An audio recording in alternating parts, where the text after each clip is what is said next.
فاتحہ۔ بسم اللہ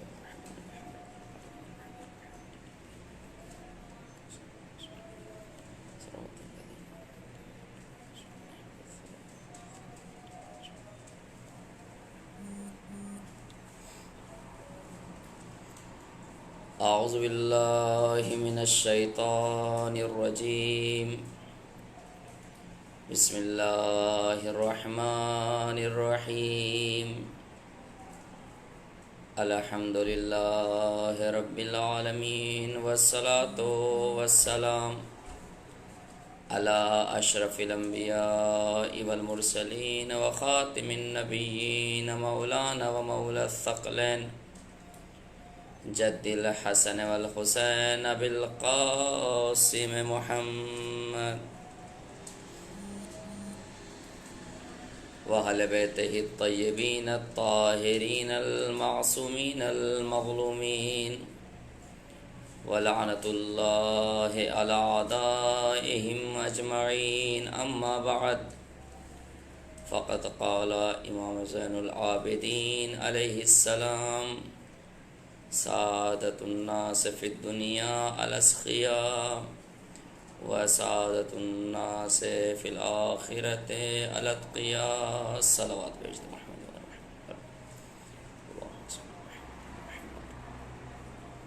محترم سامعین کرام، عزیزان مظلوم کربلا، عزیزان سید الشہداء، آپ حضرات مسلسل